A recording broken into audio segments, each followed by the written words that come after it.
എല്ലാ ദൈവമക്കൾക്കും കർത്താവായ യേശുക്രിസ്തുവിൻ്റെ വിലയേറിയ നാമത്തിലുള്ള സ്നേഹവന്ദനം അറിയിക്കുന്നു. വിശേഷാൽ മിനി സഹോദരിക്കും മക്കൾക്കും വന്ദനം പറയുകയാണ്. ജിബിൻ സഹോദരൻ പറഞ്ഞതുപോലെ കുറച്ച് നാളുകൾ ഞങ്ങളിവിടെ ഉണ്ടായിരുന്നില്ല. ഞങ്ങളുടെ സാന്നിധ്യത്തിൽ ദൈവത്തിൻ്റെ സഭ വളരെ ഭംഗിയായി കാര്യങ്ങൾ ചെയ്യുകയും എല്ലാം നന്നായിരിക്കുകയും ചെയ്തു എന്നുള്ളതിൽ ഞാൻ കർത്താവിന് പ്രത്യേകമായിട്ട് നന്ദി പറയുന്നു. ഡാളസ് തിയോളജിക്കൽ സെമിനാരിയിലെ പ്രൊഫസറായിരുന്ന നോർമൻ ഗൈസ്ലർ എന്ന് പറഞ്ഞ വ്യക്തി പറഞ്ഞൊരു പ്രസ്താവനയോടുകൂടെ ഞാൻ ആരംഭിക്കാം. അദ്ദേഹം പറഞ്ഞു, when the ultimate questions are asked, there are only few in the room എന്നാണ് അദ്ദേഹം പറഞ്ഞത്. ഇച്ചിരി കട്ടിയായിരുന്ന പ്രസ്താവനയാണ്. എന്ന് പറഞ്ഞാൽ ഏറ്റവും പ്രാധാന്യമേറിയ ചോദ്യങ്ങൾ ചോദിക്കുന്നവർ കുറവാണ് എന്നാണ് അദ്ദേഹം പറഞ്ഞത്. നമ്മൾ സാധാരണഗതിയിൽ ചോദിക്കുന്ന ചോദ്യങ്ങളൊന്നും വലിയ ഗൗരവമായ ചോദ്യങ്ങളല്ല.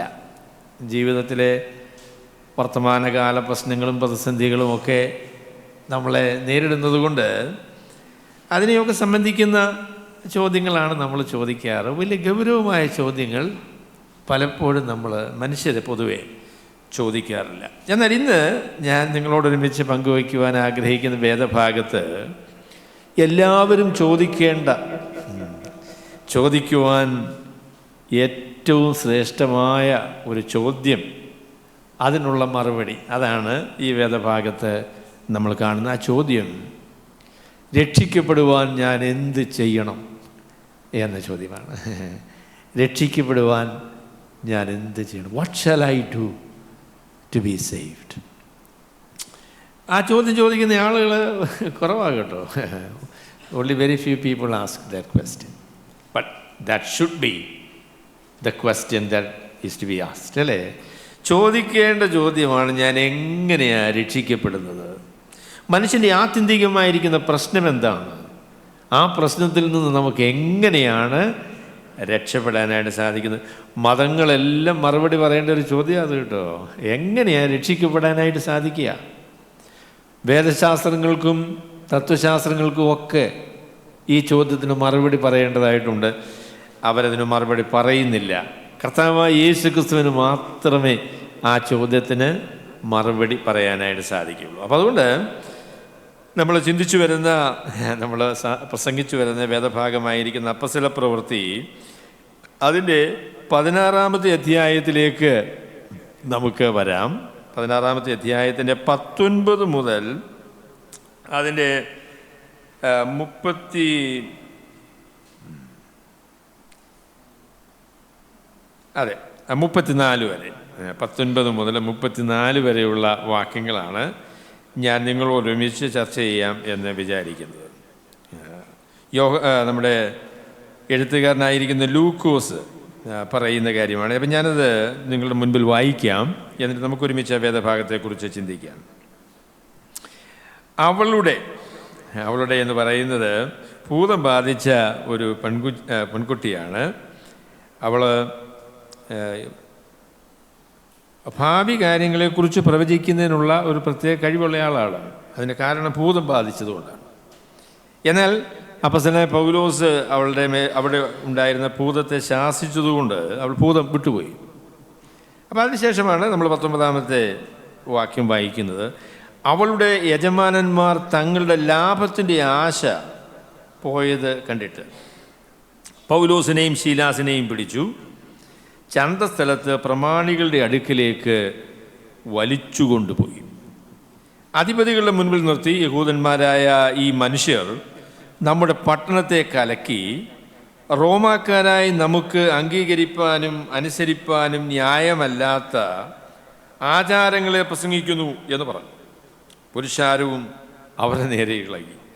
അധിപതികൾ അവരുടെ വസ്ത്രം പറിച്ചുരിഞ്ഞ് കോൽ കൊണ്ട് അവരെ അടിപ്പാൻ കൽപ്പിച്ചു.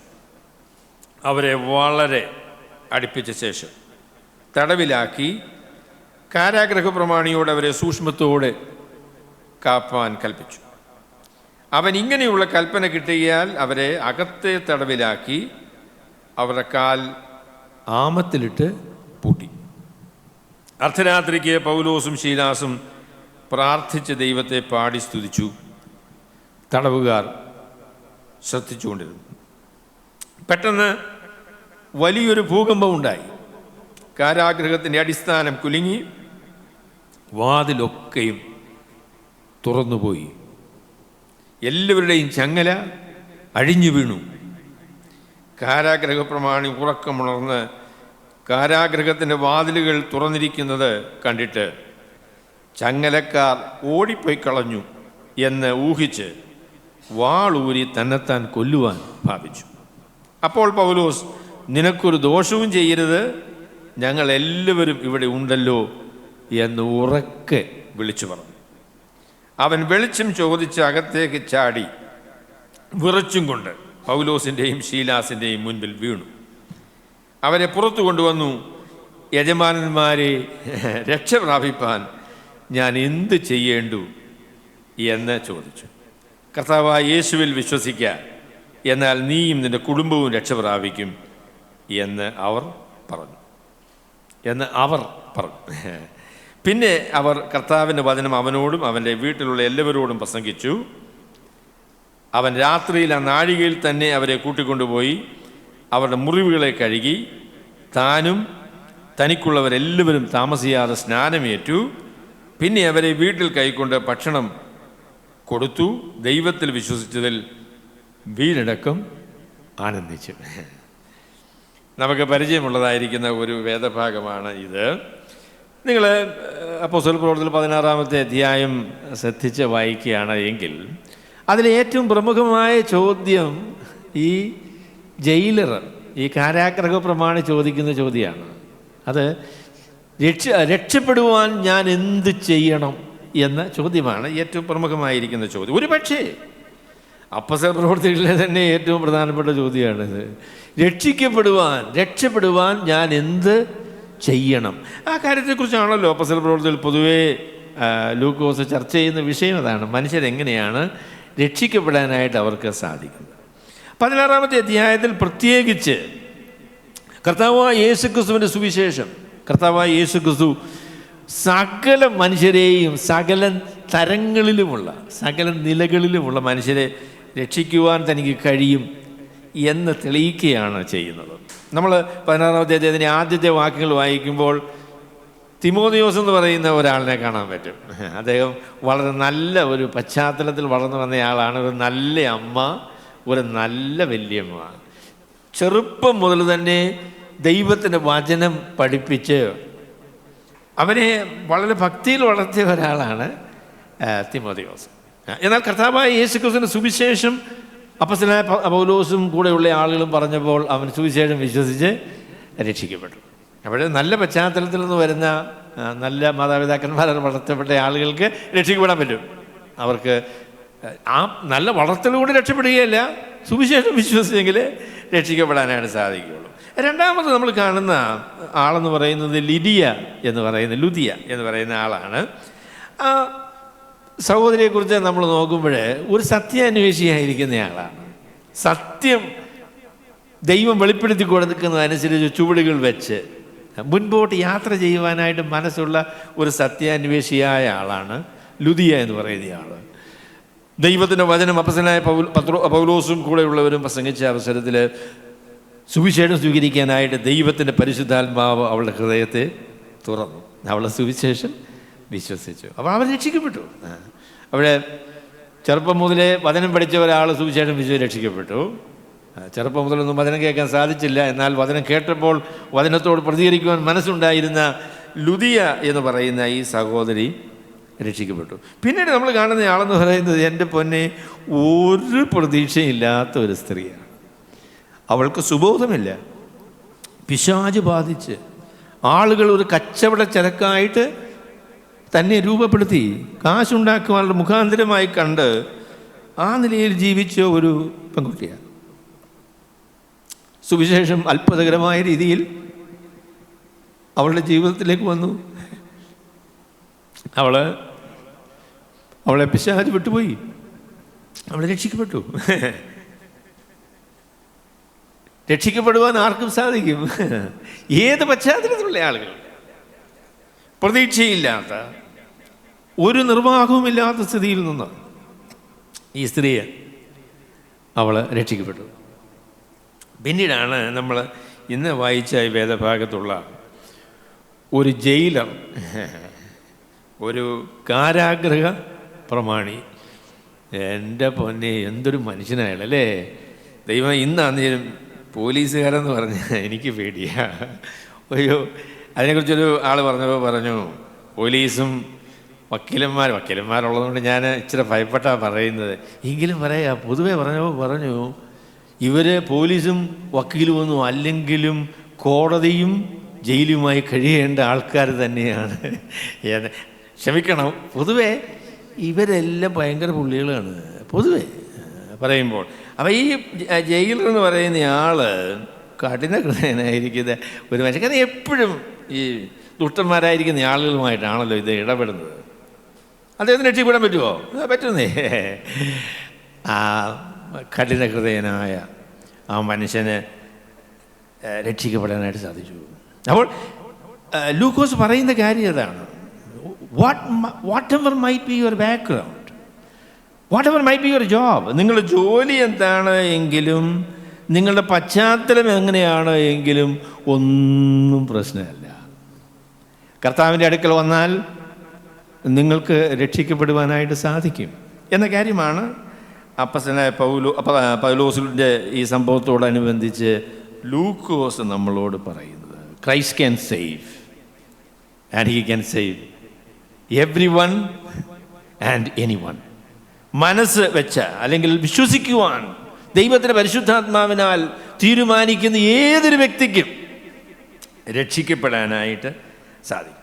അപ്പോൾ ഈ ജയിലറുടെ മാനസാന്തരത്തെക്കുറിച്ച് ഇവിടെ ലൂക്കോസ് നമ്മളോട് പറയുമ്പോൾ അതിൻ്റെ പശ്ചാത്തലത്തെക്കുറിച്ച് പറയുന്നുണ്ട്. നമുക്കറിയാമല്ലോ, ഈ ഭ്രാന്ത് പിടിച്ച പിശാച് ബാധിച്ചതായിരിക്കുന്ന ഈ സ്ത്രീയെ അവളുടെ പിശാചിനെ ഒഴിപ്പിച്ച് സൗഖ്യമാക്കി എന്നതാണ് ഇവർ ജയിലിൽ പോകാനുള്ളതായിരിക്കുന്ന കാരണം എന്ന് പറയുന്നത്. അതിന് പ്രധാന കാരണമായിട്ട് ഇവിടെ ലൂക്കോസ് പറയുന്നത് അവരുടെ ലാഭം നഷ്ടപ്പെട്ടു. അവരുടെ അതിനെക്കുറിച്ച് 19 വാക്യത്തിൽ ഇങ്ങനെയല്ലേ, അവരുടെ യജമാനന്മാർ തങ്ങളുടെ ലാഭത്തിൻ്റെ ആശ പോയി എന്ന് കണ്ടിട്ട്.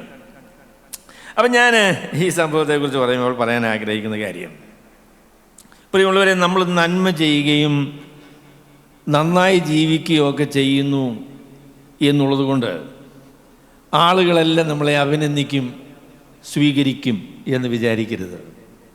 നമ്മൾ നന്നായി ജീവിക്കുകയും സൽപ്രവൃത്തികളൊക്കെ ചെയ്യുകയും ചെയ്തു കഴിഞ്ഞാൽ എല്ലാ ആൾക്കാരും എന്തു ചെയ്യും? അയ്യോ, ഇവർ ചെയ്യുന്ന എന്തൊരു നല്ല പ്രവൃത്തിയാണ് എന്ന് പറഞ്ഞ് കൈയടിച്ച് സ്വീകരിക്കും, അല്ലേ? ഇല്ലെന്നേ. പൊതുവെ പറയുമ്പോൾ നമ്മുടെ സൽപ്രവൃത്തികളെയും നമ്മുടെ നന്മ പ്രവൃത്തികളെയും സ്വീകരിക്കുവാൻ മനസ്സില്ലാത്ത ഒരു ലോകത്തിലാണ് നമ്മൾ ജീവിക്കുന്നത്. ഇവരെന്താ, എന്ത് കുറ്റമാണ് ചെയ്തേ? പൗലോസും കൂടെയുള്ള ആൾക്കാർ എന്ത് കുറ്റമാണ് ചെയ്തേ? എത്ര വർഷമായി എനിക്ക് അറിഞ്ഞുകൂടും കേട്ടോ. എന്നാൽ അനേക വർഷമായിട്ട് സുബോധമില്ലാതെ, ഭ്രാന്ത് പിടിച്ച്, പിശാച് ബാധിച്ച്, പ്രതീക്ഷയില്ലാതെ ജീവിക്കുന്ന ഒരു സ്ത്രീക്ക് അവളുടെ ഭൂതത്തെ മാറ്റി സൗഖ്യം കൊടുത്തു. ഭൂതം മാറിയതിന് ശേഷം അവിടെ മുഖത്ത് നോക്കിയാൽ എന്തൊരു വെളിച്ചമായില്ലയോ? അയ്യോ, എന്തൊരു വ്യത്യാസമാണ് ആ കൊച്ചിൻ്റെ ജീവിതത്തിൽ വന്നത്. അത് കണ്ടുകൊണ്ട ആൾക്കാരോട് പറയാം, എൻ്റെ പൊന്നെ എന്തൊരു നല്ല കാര്യമായതല്ലേ, ഇവൾക്ക് എന്തൊരു പ്രയാസമായിരുന്നു, വ്യാജ് ബാധിച്ച് ഇവളെല്ലാം ചാടി നടന്ന് എന്തൊക്കെ വിക്രിയകളായി കൊച്ച് കാണിച്ചത്. ഏതായാലും പിശാച് പോയി, സൗഖ്യം പ്രാപിച്ചു, നല്ല കാര്യം. അങ്ങനെയൊന്നുമല്ല അവർ പറയുന്നത്. അവർ പറഞ്ഞു, ഇത് ഭയങ്കര അപരാധമാണ്, ഇത് ഭയങ്കര അപരാധം. അവർ ഈ സംഭവത്തെ വിശദീകരിച്ച ആ വിശദീകരണമാണ് ഇന്നും നമ്മൾ കേൾക്കുന്ന ക്രിസ്തീയ വിശ്വാസത്തിനും സുവിശേഷത്തിനുമെതിരെ ഇന്നും മനുഷ്യർ പറയുന്നതായിരിക്കുന്ന ഈ ആരോപണങ്ങൾ, ഈ പറഞ്ഞ കാര്യങ്ങളൊക്കെ തന്നെ പറയുന്നത്. അവരെന്താ പറഞ്ഞത്? നോർത്ത് ഇന്ത്യയിൽ സ്കൂളുകൾ സ്ഥാപിച്ചു. ഒരിക്കൽ പോലും സ്കൂളിൻ്റെ പടികൾ കടക്കുവാൻ ഒരു സാധ്യതയുമില്ലാത്ത എന്ന് പറഞ്ഞ് they could never darken the door of A school. അങ്ങനെയുള്ള ഇടത്തേക്ക് സ്കൂളുകൾ സ്ഥാപിച്ചു. അവിടെ പിള്ളേർ പഠിക്കാൻ തുടങ്ങി, അവർക്ക് വിദ്യാഭ്യാസം കിട്ടി, അവർക്ക് ജോലി കിട്ടി, അവരുടെ ജീവിതങ്ങൾ വ്യത്യാസപ്പെട്ടു. അത് കണ്ടപ്പോൾ എന്താ ആൾക്കാർ പറയുന്നത്? അയ്യോ നന്നായി പോയി, യുവന്മാർ കേരളത്തിൽ നിന്ന് വന്ന് വേണ്ട സ്കൂൾ നടത്തി, നമ്മുടെ നാടിന് എന്തൊരു അനുഗ്രഹമായി അല്ലേ? അങ്ങനെയാണോ പറയണേ?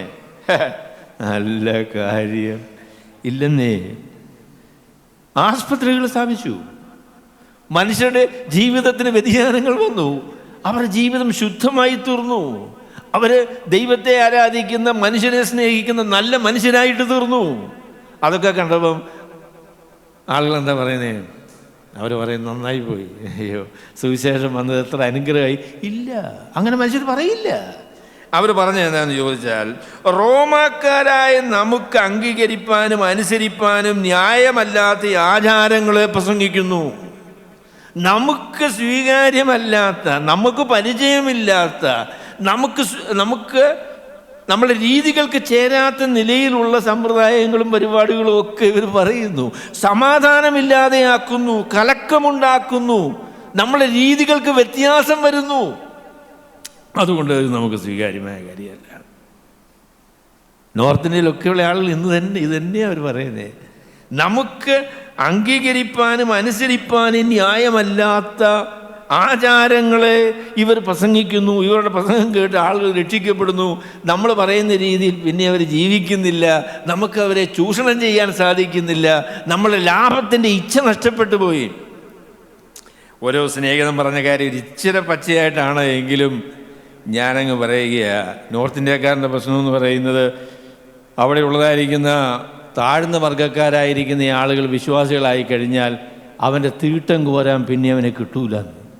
അതാണ് നോർത്ത് ഇന്ത്യക്കാരൻ്റെ പ്രശ്നമെന്ന് നമ്മുടെ ഒരു സ്നേഹിതൻ പറഞ്ഞത്. തോട്ടിപ്പണിക്ക് കിട്ടൂല. അവൻ വിദ്യാഭ്യാസം പ്രാപിച്ചു, ചിലപ്പോൾ IAS കാരനായെന്ന് വരും. അവനെ പിന്നെ നമുക്ക് നമ്മളുടെ പരിപാടികൾക്കും ഒന്നും കിട്ടുകയില്ല. റോമാക്കാരായ നമുക്ക്, ഉന്നത കുലജാതന്മാരായിരിക്കുന്ന നമുക്ക് അംഗീകരിപ്പാനും അനുസരിപ്പാനും ന്യായമല്ലാത്ത കാര്യങ്ങളൊക്കെയാണ് ഇവർ പറയുന്നത്, പ്രസംഗിക്കുന്നത് എന്നാണ് അവർ പറഞ്ഞത്. അപ്പം നമ്മൾ നന്മ ചെയ്യുകയും സൽപ്രവൃത്തികൾ ചെയ്യുകയും മനുഷ്യർക്ക് ഗുണം വരുന്ന കാര്യങ്ങൾ പറയുകയും ഒക്കെ ചെയ്താൽ ആളുകളെല്ലാം നമ്മളെ അംഗീകരിക്കും, കൈയടിക്കും എന്ന് പ്രതീക്ഷിക്കരുത്. നമ്മെ വെറുക്കുന്ന, സുവിശേഷത്തെ വെറുക്കുന്ന ഒരു ലോകത്തിലാണ് നമ്മൾ ജീവിക്കുന്നത്. ഉത്തരേന്ത്യയിൽ UP നമ്മുടെ സഹോദരന്മാരെല്ലാം കൂടി അവിടെ ഒരു സ്കൂൾ പണിതു. നല്ല സ്കൂളാണ്. ഞാനൊരു പടമൊക്കെ കണ്ടു കേട്ടോ. നല്ല സ്കൂളാണ് പണിതേക്കുന്നത്. എത്ര പ്രാവശ്യം അനുവാദത്തിന് വേണ്ടി പോയെന്നറിയാമോ?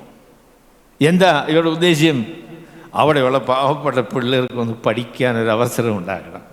ആ ഉദ്ദേശത്തോടെ ചെയ്യുന്നത് കേട്ടോ. കൊടുക്കില്ല, അനുവാദം കൊടുക്കില്ല.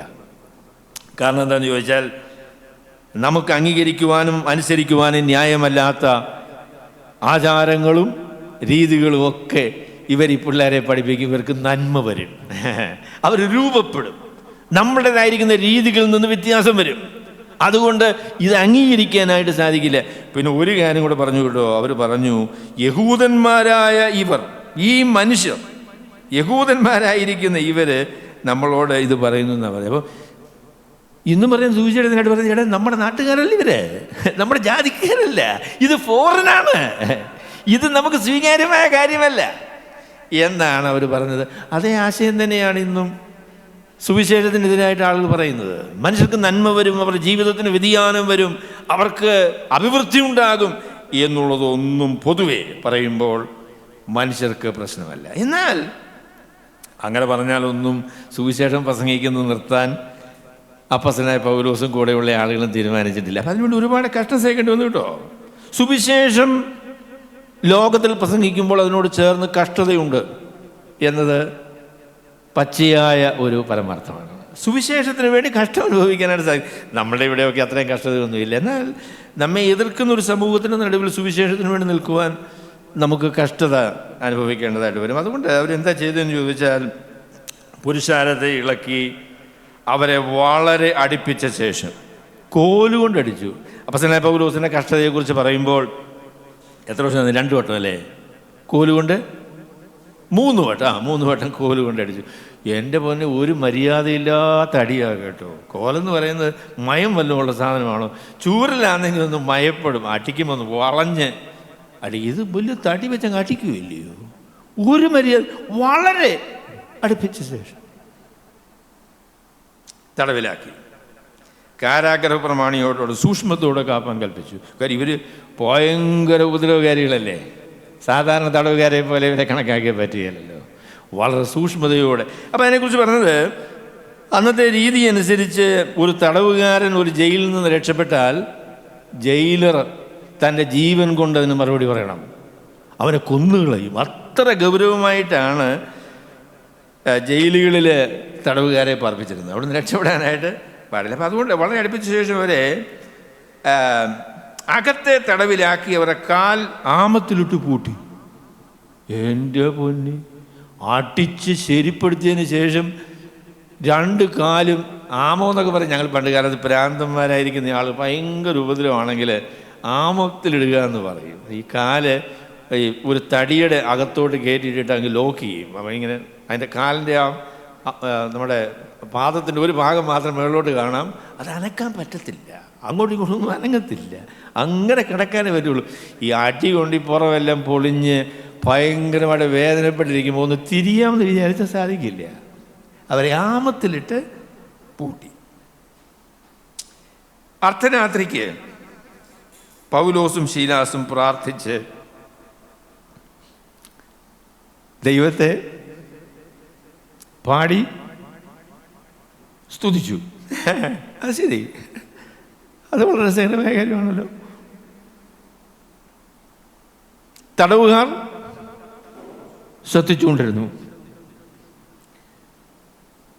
ആ തടവറയിൽ ഒരിക്കലും സംഭവിച്ചിട്ടില്ലാത്ത ഒരു സംഭവമാണത്.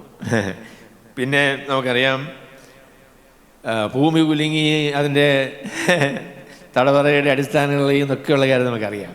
ഒരു പക്ഷേ അതിനേക്കാളൊക്കെ അത്ഭുതമായിരിക്കുന്ന കാര്യം, ആ തടവറയിൽ കർത്താവിനെ സ്തുതിക്കുന്ന ഗാനങ്ങൾ അവർ പാടി എന്നതാണ്. ഞാനതിൽ നിന്ന് എൻ്റെ രണ്ടാമത്തെ പോയിൻ്റ് പ്രമാണം ഞാൻ പറയാം. ജീവിതത്തിൻ്റെ പ്രതിസന്ധികളുടെ നടുവിൽ, ജീവിതത്തിൻ്റെ സങ്കടങ്ങളുടെ നടുവിൽ ദൈവത്തിനെ ആശ്രയിക്കുവാൻ നാം മനസ്സ് വയ്ക്കുന്നതാണ് സുവിശേഷത്തിൻ്റെ ഏറ്റവും വലിയ പരസ്യം.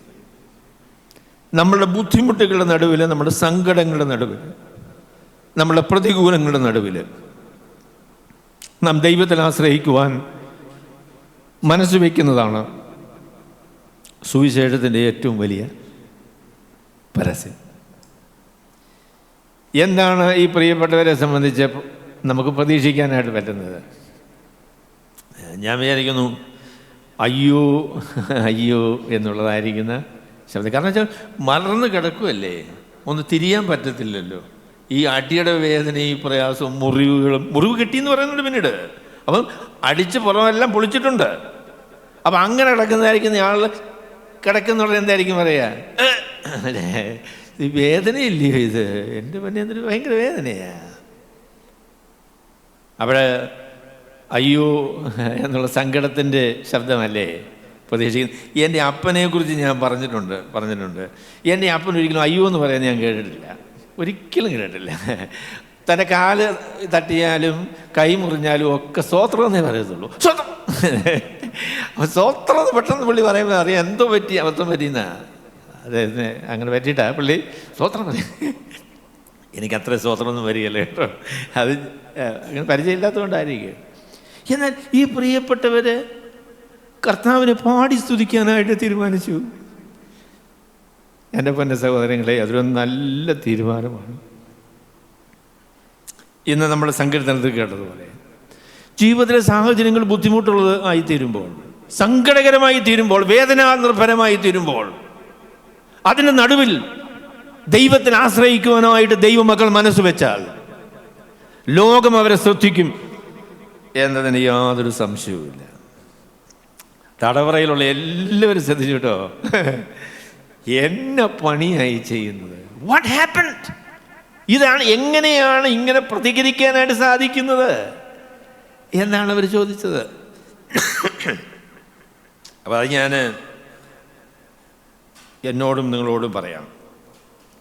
ദൈവത്തിൽ ആശ്രയിക്കാനായിട്ട് നമ്മൾ മനസ്സ് വയ്ക്കണം.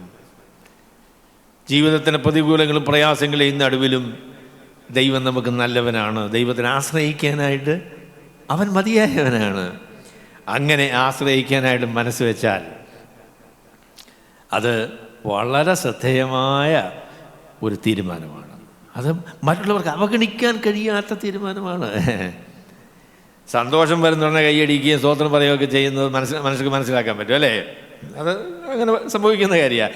എന്നാൽ സങ്കടങ്ങളും പ്രയാസങ്ങളും വേദനകളും പ്രതികൂലങ്ങളും ഒക്കെ വരുമ്പോൾ അതിന് നടുവിൽ ദൈവത്തിൽ ആശ്രയിക്കുവാൻ, പ്രാർത്ഥിക്കുവാൻ, പാട്ടുപാടുവാൻ ഒക്കെ സാധിച്ചാൽ എല്ലാവരും ശ്രദ്ധിച്ചു. അത് അസാധാരണമായൊരു പ്രതികരണമാണ്. ദൈവമക്കൾക്കും മാത്രം സാധിക്കുന്ന ഒരു പ്രതികരണമാണ്. അതാണ് ദൈവത്തിൻ്റെ വചനം നമ്മളോട് പറയുന്നത്. ദൈവത്തിൻ്റെ മക്കൾ ദൈവസന്നിധിയിൽ ജീവിതത്തിൻ്റെ പ്രതിസന്ധികൾ എന്ത് തന്നെയായിരുന്നാലും ദൈവത്തിൽ ആശ്രയിക്കുവാനായിട്ട് അവർ മനസ്സ് വയ്ക്കുന്നു എന്നുള്ളത് അവരുടെ വിശ്വാസത്തിൻ്റെ യാഥാർത്ഥ്യത്തെ തെളിയിക്കുന്ന കാര്യമാണ്. ദൈവത്തിലുള്ള ആശ്രയം വെളിപ്പെടുത്തുന്ന കാര്യമാണ്. അത് മറ്റുള്ള മനുഷ്യരൊക്കെ ശ്രദ്ധിക്കും. അത് വലിയ പരസ്യമാകും കേട്ടോ. അത് വലിയ പരസ്യം. ജീവിതത്തിൽ സന്തോഷത്തിൻ്റെയും അങ്ങനെയുള്ള അവസരങ്ങളിലൊക്കെ പറയുന്ന വാക്കുകളേക്കാൾ പാട്ടുകളേക്കാളൊക്കെ ഹൃദ്യമായ പാട്ടുകൾ സങ്കടത്തിൻ്റെയും ദുഃഖത്തിൻ്റെയും നടുവിലുള്ള പാട്ടുകളും സ്തോത്രങ്ങളും തന്നെയാണ്. നല്ല പാട്ടുകളൊക്കെ എഴുതിയിട്ടുള്ളത് സങ്കടത്തിൻ്റെ അവസരത്തിലാണ്. ഇപ്പം അനുഗ്രഹത്തിൻ്റെ അധിപതി എന്ന് പറയുന്ന പാട്ട് എം ഇ ചെറിയാൻ സാർ എഴുതിയത് ഭാര്യയുടെ പ്രസവ സമയത്ത് വലിയ ബുദ്ധിമുട്ട്. ഈ ഭാര്യ ജീവിക്കുമോ മരിക്കുമോ എന്നൊന്നും അറിയാൻ വയ്യ. അപ്പോൾ അദ്ദേഹം ആ ഹോസ്പിറ്റലിൻ്റെ മുൻപിൽ മുട്ടുമ്മേൽ നിന്ന് പാടിയ പാട്ടാണ് പറഞ്ഞത്. അനുഗ്രഹത്തിൻ്റെ അധിപതി അനന്തകൃപ പെരുന്നതി എന്നുള്ള പാട്ട് ഇന്ന് നമ്മൾ പാടി ആശ്വസിക്കുന്ന ഒരു പാട്ടാണത്. അപ്പോൾ അതുകൊണ്ട് നമ്മുടെ പ്രതിസന്ധികളുടെ നടുവിൽ നമ്മൾ ദൈവത്തിൽ ആശ്രയിക്കുവാനായിട്ട് നമുക്ക് തീരുമാനിക്കാം. അതിന് നടുവിൽ അപ്രതീക്ഷിതമായ നിലയിൽ സന്തോഷത്തിൻ്റെ പാട്ടുകൾ പാടി കർത്താവിനെ മഹത്വപ്പെടുത്തുവാൻ നമ്മൾ തീരുമാനിക്കുക. അപ്പോൾ അതിനെക്കുറിച്ച് ഒരു പ്രസംഗം പറഞ്ഞു ഇവർക്ക് എന്നെ സ്തോത്രം പറയാനോ ഉള്ളേ, പാടി എങ്ങനെ പറഞ്ഞേ, പ്രാർത്ഥിച്ച് ദൈവത്തെ പാടി സ്തുതിച്ചു. എന്തോ സ്തുതി പറയാനാ ഉള്ളത്? അടികിട്ടിയതിന് സ്തുതി പറയണോ? ഇത്ര ഉപദ്രവം സഹിച്ചതിന് സ്തുതി പറയണോ? അപ്പസ്തലന്മാർ പറഞ്ഞതുപോലെ കർത്താവിന് വേണ്ടി കഷ്ടം അനുഭവിക്കുവാൻ ആ അനുവാദം, ആ അവസരം കിട്ടി എന്നതായിരിക്കാം അവർ സ്തോത്രം പറയാനുള്ള കാരണം. അവർ സ്തുതിച്ചു, പാട്ട് പാടി സ്തുതിച്ചു. തടവുകാരെല്ലാവരും ശ്രദ്ധിച്ചുകൊണ്ടിരുന്നു. പെട്ടെന്ന് വലിയൊരു ഭൂകമ്പം ഉണ്ടായി. കാരാഗ്രഹത്തിൻ്റെ അടിസ്ഥാനം കുലുങ്ങി, വാതിലൊക്കെയും തുറന്നുപോയി, എല്ലാവരുടെയും ചങ്ങല അഴിഞ്ഞു വീണു. എല്ലായ്പ്പോഴും അങ്ങനെ സംഭവിക്കുന്നത് ഞാൻ പറയുന്നില്ല കേട്ടോ, എല്ലായ്പ്പോഴും അങ്ങനെ സംഭവിക്കുന്നത് ഞാൻ പറയുന്നില്ല. എങ്കിലും ജീവിതത്തിലെ ബന്ധനങ്ങളെ അടിച്ചു കളയുവാൻ ദൈവത്തിന് പ്രവർത്തിക്കുവാൻ കഴിയുന്ന ഒരു അവസരം എന്ന് പറയുന്നത്, പ്രതിസന്ധികളുടെ നടുവിൽ ദൈവത്തിൽ ആശ്രയിക്കുവാൻ ദൈവമക്കൾ മനസ്സ് വയ്ക്കുന്നു എന്നുള്ളതാണ്. അതിനുള്ള അവസരം എന്ന് പറയുന്നത് അതാണ്. ദൈവത്തിൽ ആശ്രയിക്കുവാൻ നമ്മൾ മനസ്സ് വെച്ചാൽ നമ്മളെ ലജ്ജിപ്പിക്കാത്തൊരു ദൈവ സ്വർഗത്തിലുണ്ട് എന്ന് തന്നെയാണ് ദൈവത്തിൻ്റെ വചനം നമ്മളോട് പറയുന്നത്. അവൻ നമ്മെ കൈവിടുകയില്ല. അവൻ നമ്മളുടെ മുഖത്തെ പ്രകാശിപ്പിക്കുന്ന ദൈവമാണ്. അവൻ നമ്മെ ആദരിക്കുന്ന ദൈവമാണ്. അതുകൊണ്ട് ഒരിക്കലും സംഭവിച്ചിട്ടില്ലാത്ത പ്രാർത്ഥനയും സ്തോത്രവും ഒക്കെ അവിടെ സംഭവിച്ചപ്പോൾ ഒരിക്കലും സംഭവിച്ചിട്ടില്ലാത്ത നിലയിൽ വലിയ ഭൂകമ്പമുണ്ടായി. കാരാഗ്രഹത്തിൻ്റെ അടിസ്ഥാനങ്ങൾ കുലുങ്ങി, ചങ്ങലകൾ കൈമേൽ നിന്ന് വീണുപോയി, വാതിലുകൾ തുറന്നു, ദൈവം ഇറങ്ങി വന്നു എന്ന ഒരു അർത്ഥത്തിൽ നമുക്ക് പറയാനായിട്ട് സാധിക്കും. നമ്മുടെ ജീവിതങ്ങളിലേക്ക് കർത്താവ് ഇറങ്ങി വരും എന്നുള്ളത് ഓർത്ത് ദൈവത്തിന് നന്ദിയോടെ സ്തോത്രം ചെയ്യുന്നു. അവൻ നമ്മുടെ പ്രതിസന്ധികളെ കാണുന്ന, ബുദ്ധിമുട്ടുകളെ അറിയുന്ന, അതിൽ നിന്ന് വിടുവിക്കുവാൻ കരുത്തുള്ള സർവശക്തനായ ദൈവമാണ്. അതുകൊണ്ട് നമുക്ക് ദൈവത്തിൽ ആശ്രയിക്കാം. എൻ്റെ പൊന്ന് സഹോദരങ്ങളെ, മക്കളെ, നമുക്ക് അങ്ങനെ ദൈവത്തിൽ ആശ്രയിക്കാം. ദൈവാശ്രയം എന്ന് പറയുന്നത് എന്തൊരു വലിയ കാര്യമാണ്. അതിനേക്കാൾ മെച്ചമായിട്ടുള്ളത് എന്താണുള്ളത്? നമുക്ക് ദൈവസന്നിധിയിൽ ദൈവത്തിൽ ആശ്രയിക്കാനായിട്ട് മനസ്സ് വയ്ക്കാം. അപ്പം അങ്ങനെ സംഭവിച്ചതായിരിക്കുന്ന ഒരു അവസരത്തിലാണ് ഞാൻ പറഞ്ഞതായിരിക്കുന്ന ഈ ചോദ്യം ഈ മനുഷ്യനെ ചോദിക്കുന്നത്. അപ്പം അദ്ദേഹം കാരാഗ്രഹപ്രമാണി പെട്ടെന്ന് ഉണർന്നു. അപ്പോൾ ഇതെല്ലാം ഇങ്ങനെ പൂട്ടിയിട്ടിരിക്കുന്നത് കൊണ്ട് പുള്ളിക്ക് ഉറങ്ങുകയൊക്കെ ചെയ്യാം. അങ്ങനെയൊന്നും ആളുകൾ ഓടിയൊന്നും രക്ഷപ്പെടുകയില്ല. എന്നാൽ ഈ വലിയ സംഭവത്തിന് മുൻപിൽ ഈ മനുഷ്യൻ ഉണർന്നു കഴിഞ്ഞപ്പോൾ അദ്ദേഹം നോക്കിയപ്പോൾ കാരാഗ്രഹത്തിൻ്റെ വാതിലുകൾ തുറന്നിട്ടിരിക്കുന്നത് കണ്ടു. കാരാഗ്രഹത്തിൻ്റെ വാതിലുകൾ തുറന്നിട്ടിരിക്കുകയാണ്. അവിടെ ആളുകൾ ഓടിപ്പോയി എന്ന് തന്നെയാണ് താൻ വിചാരിച്ചത്.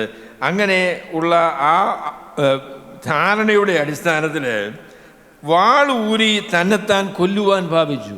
ആളുകൾ രക്ഷപ്പെട്ടെങ്കിൽ പിന്നെ റോമാക്കാർ പിടിച്ചുകൊണ്ട് പോയി കൊല്ലേണ്ട കാര്യമില്ലല്ലോ, ഞാൻ തന്നെ അങ്ങ് ചത്തേക്കാം എന്നാണ് ഈ കാരാഗ്രഹ പ്രമാണി വിചാരിച്ചത്. വാളുകൊണ്ട് വെട്ടിച്ചാകാം. അന്നേരമാണ് പൗലോസ് പറഞ്ഞത്, നിനക്കൊരു ദോഷവും ചെയ്യരുത്, ഞങ്ങൾ എല്ലാവരും ഇവിടെ ഉണ്ടല്ലോ എന്ന് ഉറക്കെ വിളിച്ചു പറഞ്ഞു. അതും ഒരു ഭയങ്കര അത്ഭുതമാണ്.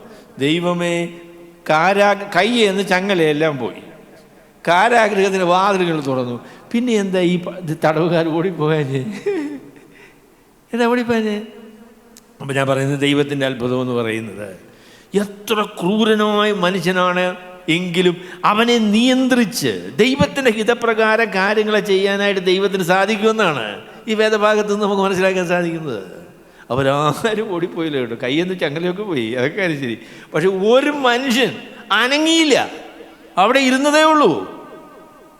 അപ്പം അങ്ങനെയുള്ള അവസരത്തിലാണ് പിന്നെ കാരാഗ്രഹ പ്രമാണി ഇതൊക്കെ കഴിഞ്ഞതിന് ശേഷം വാതിലൊക്കെ അടച്ചു കാണും. പിന്നെ ഓടിപ്പോകാനായിട്ടുള്ള സാധ്യത ഒഴിവാക്കി കാണുമായിരിക്കും. ഏതായാലും ആരും ഓടിപ്പോയില്ല, ഒന്നും സംഭവിച്ചില്ല. അത് കഴിഞ്ഞപ്പോഴാണ് അദ്ദേഹം ചോദിക്കുന്നത്, വിറച്ചും കൊണ്ട് അദ്ദേഹം അവരെ പുറത്തു കൊണ്ടുവന്നു, അകത്തേക്ക് ചാടി വിറച്ചുകൊണ്ട് പൗലോസിൻ്റെയും ശീലാസിൻ്റെയും മുൻപിൽ വീണു. അവരെ പുറത്തു കൊണ്ടുവന്നു, യജമാന്മാരെ രക്ഷ പ്രാപിപ്പാൻ ഞാൻ എന്ത് ചെയ്യണം എന്ന് ചോദിച്ചു. അവിടെ ഈ ചോദ്യം ഒരു സർപ്രൈസിങ് ആയിട്ടുള്ള ചോദ്യം അല്ലേ? അപ്പം ഇദ്ദേഹം ഇപ്പോൾ ഇങ്ങനെ ചോദിക്കേണ്ട കാര്യമുണ്ടോ? രക്ഷപ്പെടാനെന്ന് പറഞ്ഞത് പിന്നെ ഭൗതികമായിരിക്കുന്ന ഒരു രക്ഷയെക്കുറിച്ചല്ല അദ്ദേഹം ചോദിക്കുന്നത്. ഞാൻ രക്ഷപ്പെടാനായിട്ട് ജയിലർക്ക് എന്തോ രക്ഷയാണ്, ഭൗതികമായിരിക്കുന്ന രീതിയിലുള്ള രക്ഷ. ഇതൊരു ആത്മീകമായിരിക്കുന്ന ചോദ്യമാണ്. ഞാൻ വിചാരിക്കുന്നു, അല്ലെങ്കിൽ ഈ ഭാഗത്ത് നമുക്ക് മനസ്സിലാക്കാൻ കഴിയുന്ന കാര്യം, സ്വർഗത്തിലെ ദൈവത്തിൻ്റെ അത്ഭുതകരമായ കരം അവിടെ വെളിപ്പെട്ടപ്പോൾ തൻ്റെ ഹൃദയത്തിൻ്റെ കണ്ണുകൾ തുറന്നു, താൻ എങ്ങനെയുള്ളൊരു മനുഷ്യനാണ് എന്ന കാര്യം അദ്ദേഹത്തിന് ബോധ്യപ്പെട്ടു. ദൈവത്തിൻ്റെ വെളിച്ചം ആ തടവറയിലേക്ക് പ്രകാശിച്ചപ്പോൾ ഈ അന്ധകാരപൂർണമായിരിക്കുന്ന ഹൃദയത്തിൻ്റെ ഉടമയായിരിക്കുന്ന മനുഷ്യൻ്റെ ഹൃദയത്തിലേക്കും ആ വെളിച്ചം പ്രകാശിച്ചു കഴിഞ്ഞപ്പോഴേ അദ്ദേഹം ഭയങ്കര പാപിയായ ദുഷ്ടനുമായ ദൈവത്തിൻ്റെ ന്യായവിധിക്ക് വിധേയനായിരിക്കുന്ന ഒരു മനുഷ്യനാണ് എന്ന കാര്യം അദ്ദേഹത്തിന് ബോധ്യമായി. അപ്പോൾ അന്നേരമാണ് അദ്ദേഹം ചോദിക്കുന്നത്, ഞാൻ രക്ഷപ്പെടാനായിട്ട് ഞാൻ എന്താണ് ചെയ്യേണ്ടത് എന്ന് അദ്ദേഹം ചോദിക്കുന്നത്. അപ്പം ഞാൻ പറയുന്നത് യഥാർത്ഥത്തിൽ എല്ലാവരും ചോദിക്കേണ്ട ഒരു ചോദ്യമായത്, രക്ഷിക്കപ്പെടാനായിട്ട് ഞാൻ എന്താ ചെയ്യേണ്ടത്? ചാകുന്നത് വരെ ഈ ചോദ്യം ചോദിക്കാതെയാണ് മിക്കവാറും ആളുകളൊക്കെ മരിക്കുന്നത്. എങ്ങനെയാണ് രക്ഷപ്പെടുവാൻ, ദൈവത്തിൻ്റെ ന്യായവിധിയിൽ നിന്ന് രക്ഷപ്പെടുവാൻ, പാപത്തിൻ്റെ ശിക്ഷയിൽ നിന്ന് രക്ഷപ്പെടുവാൻ, ദൈവത്തോടുള്ള ബന്ധം സ്ഥാപിക്കുവാൻ, ദൈവരാജ്യത്തിലേക്ക് പ്രവേശിക്കുവാൻ ഞാൻ എന്താണ് ചെയ്യേണ്ടത് എന്ന് ചോദിക്കുന്ന ആളുകൾ കുറവല്ലേ? ആന്റണി സഹോദര, ആളുകളൊക്കെ ഒന്ന് ചോദിക്കാറുണ്ടോ, ഞാൻ രക്ഷിക്കപ്പെടാനായിട്ട് എന്താ ചെയ്യുക? അപൂർവം ചില ആളുകൾ ചോദിച്ചിട്ടുണ്ട് കേട്ടോ, രക്ഷിക്കപ്പെടാനായിട്ട് ഞാൻ എന്താ ചെയ്യേണ്ടത് എന്ന് എന്നോട് ചോദിച്ച ചില അവസരങ്ങൾ എൻ്റെ ഓർമ്മയിലുണ്ട്. ചില അപൂർവമാണ്, വളരെ കുറച്ച് ആളുകൾ മാത്രം ചോദിക്കുന്നതായിട്ടുള്ളൊരു ചോദ്യം. എന്നാൽ ഇത് അതീവ പ്രാധാന്യമേറിയ ചോദ്യമാണ് എന്നാണ് ഞാൻ അതിനെക്കുറിച്ച് പറയാൻ ആഗ്രഹിക്കുന്നത്. മനുഷ്യരെല്ലാവരും ചോദിക്കേണ്ട ചോദ്യമാണത്. രക്ഷിക്കപ്പെടുവാൻ ഞാൻ എന്ത് ചെയ്യണം? അപ്പം ഞാൻ അതിനെക്കുറിച്ച് പറയാം. ഈ ചോദ്യത്തിന് കർത്താവായ യേശു ക്രിസ്തുവിനല്ലാതെ മറ്റാർക്കും മറുപടി പറയാനായിട്ട് സാധിക്കില്ല. ലോകത്തിലുള്ള ഒരു മതത്തിനും, ഒരു തത്വശാസ്ത്രത്തിനും, ഒരു സംവിധാനത്തിനും ഈ ചോദ്യത്തിന് മറുപടിയില്ല. ഹിന്ദുക്കളോട് ചോദിക്കാം, രക്ഷപ്പെടാനായിട്ട് ഞാൻ എന്താ ചെയ്യേണ്ടത് എന്ന് ചോദിച്ചാൽ എന്ത് പറയും? എന്താ പറയുക? ഒന്നും പറയാനില്ല. അവർക്ക് രക്ഷിക്കപ്പെടുവാൻ, പാപത്തിൻ്റെ ശിക്ഷയിൽ നിന്ന് രക്ഷപ്പെടുവാൻ അതിനൊരു മാർഗം പറഞ്ഞു തരാനായിട്ട് സാധിക്കില്ല. ഞാൻ കേട്ടിട്ടുണ്ട്. ഞങ്ങൾ ശബരിമലയുടെ അടുത്താണ് ഞങ്ങൾ താമസിച്ചിരുന്നത്. അപ്പോൾ ശബരിമലയ്ക്ക് പോകുന്ന ആളുകൾ അവരുടെ മുദ്രാവാക്യമാണോ അവരുടെ പ്രഖ്യാപനം കേട്ടിട്ടുണ്ട്. ശബരിമലയിൽ പോയാൽ എന്ത് സംഭവിക്കും? പോയാൽ അയ്യപ്പനെ കാണാം, അയ്യപ്പനെ കണ്ടാൽ എന്ത് കിട്ടും? മോക്ഷം കിട്ടുമെന്ന്. അങ്ങനെ വിളിച്ച് പറയണ്ടേ. മലയിൽ പോയാൽ അയ്യപ്പനെ കാണാം, അയ്യപ്പനെ കണ്ടാൽ മോക്ഷം കിട്ടും. ഈ വർഷം പോയാൽ പിന്നെ വർഷം ഇത് തന്നെ പാടിക്കൊണ്ട പിന്നെ പോകുന്നത്. ഇയാൾ മരണപര്യന്തം 10-14 പ്രാവശ്യം മല ചവിട്ടിയ ആൾക്കാരെ എനിക്കറിയാം. 14ാമത്തെ പ്രാവശ്യം ഇദ്ദേഹത്തോട് ചോദിക്കാം, മോക്ഷം കിട്ടിയോ? എവിടെ? എൻ്റെ പൊന്നു സഹോദരങ്ങൾക്ക്, അങ്ങനെ ഒരു ക്രമീകരണം ഈ ലോകത്തിൽ മതങ്ങൾക്ക് പറയാൻ സാധിക്കില്ല. മുസ്ലിം സംവാദം ഞാൻ കേൾക്കുന്ന ആളാണ്, അല്ലേ? മുസ്ലിം സംവാദം എനിക്കിഷ്ടമാണ്. അപ്പോൾ അതിൽ അവരോട് ചോദിക്കാൻ ആവശ്യമായിരിക്കുന്ന ഒരു ചോദ്യം, സ്വർഗത്തിൽ പോകാനായിട്ട് നിങ്ങളുടെ മതം എന്താ പറയുന്നത്? എന്ത് മാർഗം ഉപയോഗിച്ച് സ്വർഗത്തിൽ പോകാൻ പറ്റും? നല്ല കാര്യം. മുഹമ്മദ് നബിയോട് ചോദിച്ചു കേട്ടോ, ഞങ്ങൾ സ്വർഗത്തിൽ പോകാനായിട്ട് എന്താ ചെയ്യേണ്ടത്? അപ്പോൾ മുഹമ്മദ് പറഞ്ഞ മറുപടി എന്ന് അറിയും, എനിക്ക് സ്വർഗത്തിൽ പോകുന്നുള്ള ഉറപ്പില്ല, പിന്നെ അന്നോ എന്തോ ചെയ്യണമെന്ന് ഞാൻ പറയുന്നതെന്ന്. മുഹമ്മദ് നബിക്ക് സ്വർഗത്തിൽ പോകുമെന്നുള്ളതായിരിക്കുന്ന ഉറപ്പുണ്ടായിരുന്നില്ല. അള്ളാഹ് പുള്ളിയുടെ പാപങ്ങൾ ക്ഷമിച്ചു കൊടുത്തു എന്നുള്ളതായിരിക്കുന്ന ഉറപ്പുണ്ടായിരുന്നില്ല. ഇല്ലാതെയാണ് പുള്ളി മരിച്ചത്. കർത്താവായ യേശു ക്രിസ്തുവിൽ കൂടെ അല്ലാതെ പാപത്തിൻ്റെ പ്രശ്നത്തിന് പരിഹാരം വരുത്തുന്ന ഒരു ക്രമീകരണം ഈ പ്രപഞ്ചത്തിലില്ല. അതിനെക്കുറിച്ച് നിങ്ങൾ ആരും സംശയിക്കേണ്ട കാര്യമില്ല. അപ്പം അതുകൊണ്ട് നമ്മൾ ചില സങ്കോചത്തോടു കൂടെയൊക്കെയാണ് പറയുന്നില്ലേ, ആകാശത്തിൻ്റെ കീഴിൽ മനുഷ്യരുടെ ഇടയിൽ യേശു ക്രിസ്തുവിൻ്റെ നാമമല്ലാതെ മനുഷ്യർക്ക് പാപത്തിന് ശിക്ഷയിൽ നിന്ന് രക്ഷപ്പെട്ട് സ്വർഗത്തിന് അവകാശിയായി തീരുവാനുള്ള വേറെ ഒരു മാർഗവും ഇല്ല. അത് നിങ്ങൾ പച്ചയായിട്ട് ആൾക്കാരോട് പറയണം. മനുഷ്യൻ്റെ പ്രവൃത്തികൾ കൊണ്ട്, അവൻ്റെ മതകർമ്മങ്ങൾ കൊണ്ട്, അവൻ്റെ ജീവിതത്തിൻ്റെ സമർപ്പണം കൊണ്ട്, ഇതുകൊണ്ട് ഒന്നും അവൻ്റെ പാപങ്ങളെ പരിഹരിച്ച് അവൻ ദൈവത്തോടുള്ള ബന്ധത്തിലേക്ക് വന്നു എന്ന് ഉറപ്പ് പ്രാപിച്ച് ദൈവരാജ്യത്തിന് അവകാശിയായി തീരാനായിട്ട് സാധിക്കുകയില്ല. അത് കർത്താവായ യേശു ക്രിസ്തുവിൻ്റെ പാപപരിഹാര ബലിയിലൂടെ മാത്രം സാധിക്കുന്ന കാര്യമാണ്. സുവിശേഷം നിസ്തുല്യമാണ്. സുവിശേഷം യേശു ക്രിസ്തുവിൽ കൂടെയുള്ള ഈ സുവിശേഷം ഒന്ന് മാത്രമേ ഉള്ളൂ. മറ്റ് ഒരു നിലയിലും മനുഷ്യർക്ക് രക്ഷപ്പെടുവാനായിട്ടുള്ള ഒരു ക്രമീകരണമില്ല. അത് നമുക്ക് പച്ചയായിട്ട് പറയാൻ പറ്റുന്ന കാര്യമാണ്. ഉണ്ടെങ്കിൽ നിങ്ങൾ പറയൂ, എന്ത് ചെയ്താലാ സ്വർഗത്തിൽ പോകാൻ പറ്റുക? ഞാൻ സ്വർഗത്തിൽ പോകുമെന്ന് ഉറപ്പായി പറയാൻ യേശു ക്രിസ്തുവിൻ്റെ പാപപരിഹാര ബലിയിൽ വിശ്വസിച്ച് രക്ഷിക്കപ്പെട്ട ഒരു ദൈവവേദനല്ലാതെ മറ്റാർക്കും പറയാനായിട്ട് സാധിക്കില്ല. മാർപ്പാപ്പായോട് ചോദിച്ചു കേട്ടോ, പോളാറാമൻ മാർപ്പാപ്പ അമേരിക്കയിൽ വന്നപ്പോൾ ഒരു റിപ്പോർട്ടർ മാർപ്പാപ്പായോട് ചോദിച്ചു, മാർപ്പാപ്പ സ്വർഗത്തിൽ പോകുമോ? ഉടനെ അദ്ദേഹം പറഞ്ഞു, പോകുമെന്നാണ് എൻ്റെ വിചാരം. അപ്പോൾ ആ വിചാരത്തിൻ്റെ കാരണം എന്താണ് എന്ന് ചോദിച്ചു. ഉടനെ അദ്ദേഹം പറഞ്ഞു, 100 കോടി കത്തോലിക്കരുണ്ട്, ഞാൻ മരിച്ചു കഴിയുമ്പോൾ ഇവരെല്ലാവരും എനിക്ക് വേണ്ടി പ്രാർത്ഥിക്കും, അപ്പോൾ അതുകൊണ്ട് മിക്കവാറും ഞാൻ പോകും. ഉറപ്പായിട്ട് പറയാൻ പറ്റത്തില്ല. 100 കോടിയിൽ എത്ര പേര് മാർപ്പാപ്പയ്ക്ക് വേണ്ടി പ്രാർത്ഥിക്കും? 100 കോടി പ്രാർത്ഥിക്കൊന്നുമില്ല. അവർക്ക് എന്തെല്ലാം വേറെ കാര്യങ്ങളോട് പ്രാർത്ഥിക്കുന്നത് പോലെ. അഥവാ 100 കോടി ആൾക്കാർ പ്രാർത്ഥിച്ചാൽ ഇദ്ദേഹത്തെ സ്വർഗത്തിലോട്ട് കൊണ്ടുപോകാൻ പറ്റുമോ? ഇല്ല. ആ കുരിശിൽ കിടന്ന കള്ളനോട് കർത്താവ് പറഞ്ഞ വഴി അത് തന്നെയാണ് നമ്മളുടെ എല്ലാവരുടെയും വഴി. ആ കുരിശിലേക്ക്, കർത്താവിൻ്റെ മുഖത്തേക്ക് ആ കള്ളൻ നോക്കി. എന്നിട്ട് പറഞ്ഞു, കർത്താവേ, നീ രാജ്യത്വം പ്രാപിച്ചു വരുമ്പോൾ എന്നെയും കൂടെ ഓർക്കണം. കർത്താവ് തിരിഞ്ഞ് അവൻ്റെ മുഖത്തേക്ക് നോക്കിയിട്ട് പറഞ്ഞു, നീ ഇന്ന് എന്നോട് കൂടെ പറുദീസയിലിരിക്കും എന്ന് പറഞ്ഞു. 100% വ്യക്തത, അതിലൊരു സംശയമില്ല കേട്ടോ. 100% ഉറപ്പ് യേശുക്രിസ്തുവിലുള്ള വിശ്വാസത്താൽ നമുക്ക് ലഭിക്കും എന്നുള്ളതാണ് ഞാൻ നിങ്ങളോട് പറയാൻ ആഗ്രഹിക്കുന്നത്. അത് തന്നെയാണ് അവർ എന്നാ പറഞ്ഞത് കേട്ടോ. ഞാനത് വായിച്ചപ്പോഴും പറഞ്ഞു, പൗലോസ് മാത്രമല്ല പറഞ്ഞത്, പൗലോസിൻ്റെ കൂടെ ശീലാസുണ്ട്, ചിലപ്പം ലൂക്കോസും ഉണ്ടായിരിക്കും കേട്ടോ.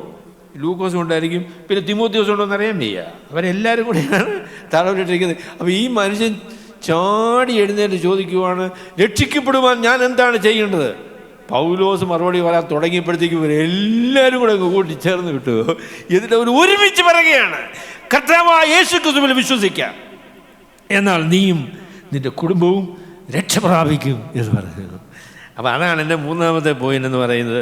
കർത്താവായ യേശുക്രിസ്തുവിലുള്ള വിശ്വാസം ഒരു മനുഷ്യനെ പൂർണ്ണമായി രക്ഷിക്കുവാൻ പര്യാപ്തമായ ദൈവത്തിൻ്റെ ക്രമീകരണമാണ് എന്നതാണ് ഞാൻ പറയാൻ ആഗ്രഹിക്കുന്നത്. കർത്താവായ യേശുക്രിസ്തുവിലുള്ള വിശ്വാസം, കർത്താവായ യേശുക്രിസ്തുവിൻ്റെ പാപപരിഹാര ബലിയിലുള്ള വിശ്വാസം, കർത്താവ് ഒരുക്കിയ രക്ഷ സ്വീകരിക്കുവാനുള്ള മനസ്സ്, അത് ഒരു മനുഷ്യനെ സമ്പൂർണ്ണമായി രക്ഷിക്കുവാൻ പര്യാപ്തമായ ദൈവത്തിൻ്റെ ക്രമീകരണമാണ് എന്നാണ് അപ്പോസ്തലനായ പൗലോസും കൂടെയുള്ള ആൾക്കാരും എല്ലാം പറഞ്ഞത്. കർത്താവായ യേശുക്രിസ്തുവിൽ വിശ്വസിക്കാം, എന്നാൽ നീയും നിൻ്റെ കുടുംബവും രക്ഷ പ്രാപിക്കും. അപ്പോൾ അതിനെക്കുറിച്ച് സാധാരണ ആളുകൾ പറയുന്നൊരു പ്രസ്താവന ആയതുകൊണ്ട് ഞാനങ്ങ് പറയുകയാണ്. ശിശുക്കളെ സ്നാനപ്പെടുത്താൻ പറ്റും, ശിശുക്കളെ സ്നാനപ്പെടുത്താനായിട്ട് സാധിക്കും. അതിന് കാരണം എന്താ? ഒരാൾ വിശ്വസിച്ചാൽ ആ കുടുംബത്തിലുള്ള എല്ലാവരും, നീയും നിൻ്റെ കുടുംബവും രക്ഷ പ്രാപിക്കും. അപ്പോൾ അതുകൊണ്ട് എല്ലാവരെയും സ്നാനപ്പെടുത്താമെന്ന് ഈ വാക്യം ഉപയോഗിച്ച് പറയുന്ന ചില ആൾക്കാരുണ്ട്. ഇല്ലില്ല, അങ്ങനെയല്ല. കാരണം ചോദിച്ചാൽ അതിന് താഴെ പറയുന്നത് എന്താണെന്ന് ചോദിച്ചാൽ, താനും തനിക്കുള്ളവരെല്ലാവരും താമസിയാതെ സ്നാനമേറ്റു, പിന്നെ അവരെ വീട്ടിൽ കൈക്കൊണ്ട് ഭക്ഷണം കൊടുത്തു, ദൈവത്തിൽ വിശ്വസിച്ചതിൽ വീടടക്കം ആനന്ദിച്ചു.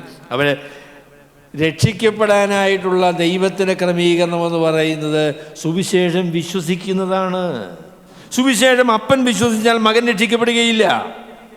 അപ്പം അതുകൊണ്ടാണ് ഞാൻ ചെറുപ്പക്കാരായിരിക്കുന്ന സഹോദരന്മാരോട് പറയും, എൻ്റെ അപ്പനും അമ്മയും രക്ഷിക്കപ്പെട്ടതാ, അതുകൊണ്ട് ഞാൻ രക്ഷിക്കപ്പെട്ടാന്ന് വിചാരിക്കുന്നത് കേട്ടോ. ഒരിക്കൽ കല്യാണം ആലോചിക്കാനായിട്ട് ഒരു സ്ഥലത്ത് ചെന്നപ്പോൾ പെണ്ണിന് എന്ത് വിദ്യാഭ്യാസമുണ്ട് എന്ന് അപ്പനോട് വന്ന ആൾ ചോദിച്ചു. ഉടനെ പറഞ്ഞു, അവളുടെ ജ്യേഷ്ഠത്തി MA ആണ് എന്ന് പറഞ്ഞു.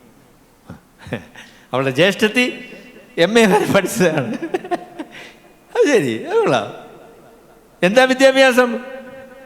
അവളുടെ ജ്യേഷ്ഠത്തി MA ആണ്. എൻ്റെ പൊന്നു സഹോദരികളെ, ഞാൻ പറയാം, അപ്പൻ വിശ്വസിച്ചതുകൊണ്ടും അമ്മ വിശ്വസിച്ചതുകൊണ്ടും ചേട്ടൻ വിശ്വസിച്ചുകൊണ്ടും അനിയൻ വിശ്വസിച്ചതുകൊണ്ടും ഞാൻ രക്ഷിക്കപ്പെടുകയില്ല. രക്ഷിക്കപ്പെടണമെങ്കിൽ ഞാൻ കർത്താവായ യേശുക്രിസ്തുവിൽ വിശ്വസിക്കണം, വ്യക്തിപരമായി വിശ്വസിക്കണം. അപ്പോൾ രണ്ടാം തലമുറക്കാരായിരിക്കുന്ന പിള്ളേർക്കുള്ളൊരു പരാജയമാകും കേട്ടോ. എൻ്റെ അപ്പനും അമ്മയും വിശ്വാസി ആയതുകൊണ്ട് ഞാനും വിശ്വാസിയായിരിക്കും എന്നങ്ങ് വിചാരിക്കും. അയ്യോ, ഇല്ല കേട്ടോ. അതിനെക്കുറിച്ച് വേറൊരാൾ പറഞ്ഞ പ്രസ്താവനയും കൂടെ ഞാൻ പറയാം. ദൈവത്തിന് മക്കളേ ഉള്ളൂ, കൊച്ചുമക്കളില്ല എന്ന് പറഞ്ഞു. ദൈവത്തിന് മക്കളേ ഉള്ളൂ, കൊച്ചുമക്കളില്ല. അതായത് ഒരാളും വിശ്വസിച്ച് രക്ഷിക്കപ്പെട്ടു അല്ലേ? അപ്പം പിന്നെ അദ്ദേഹത്തിന് ജനിക്കുന്ന കൊച്ച് ദൈവത്തിൻ്റെ കൊച്ചുമകൻ. അങ്ങനെ പറ്റുകയില്ല. ദൈവത്തിന് മക്കളേ ഉള്ളൂ. അവനെ കൈക്കൊണ്ട് അവൻ്റെ നാമത്തിൽ വിശ്വസിക്കുന്ന എല്ലാവർക്കും ദൈവ മക്കളാകുവാൻ അധികാരം കൊടുത്തു. അപ്പം അതുകൊണ്ട് രക്ഷിക്കപ്പെടണമെങ്കിൽ കർത്താവായ യേശുക്രിസ്തുവിൽ വിശ്വസിക്കണം. കർത്താവായ യേശുക്രിസ്തുവിൽ വിശ്വസിക്കുന്ന എല്ലാ വ്യക്തികൾക്കും രക്ഷിക്കപ്പെടാനായിട്ട് സാധിക്കും. അവൻ രാത്രിയിൽ ആ നാഴികയിൽ തന്നെ പിന്നെ അവർ കർത്താവിൻ്റെ വചനം അവനോടും അവൻ്റെ വീട്ടിലുള്ള എല്ലാവരോടും പ്രസംഗിച്ചു. അപ്പോൾ യേശുക്രിസ്തുവിൽ വിശ്വസിക്കണം എന്നുള്ളതായിരിക്കുന്ന പ്രസ്താവന അതൊരു സംക്ഷിപ്ത പ്രസ്താവനയാണ്. ആ പ്രസ്താവനയൊന്ന് വിശദീകരിച്ച് ആളുകൾക്ക് മനസ്സിലാക്കി കൊടുക്കണം. എങ്കിൽ മാത്രമേ സുവിശേഷം മനസ്സിലാക്കാനായിട്ട് സാധിക്കുകയുള്ളൂ. ഈ കർത്താവായ യേശുക്രിസ്തുവിൽ വിശ്വസിക്കണം, കർത്താവായ യേശുവിൽ വിശ്വസിക്കുക എന്ന് പറഞ്ഞപ്പോൾ അർത്ഥമാക്കിയത് എന്താണ് എന്ന് ചോദിച്ചാൽ, കർത്താവായ യേശുക്രിസ്തു നമ്മുടെ പാപങ്ങൾക്ക് വേണ്ടി മരിച്ചു, അടക്കപ്പെട്ടു, ഉയർത്തെഴുന്നേറ്റു. അവൻ നമ്മുടെ പാപത്തിൻ്റെ ശിക്ഷ തൻ്റെ മേൽ ഏറ്റെടുത്തുകൊണ്ട് നമുക്ക് പകരക്കാരനായി മരിച്ചു, അടക്കപ്പെട്ടു, ഉയർത്തെഴുന്നേറ്റു.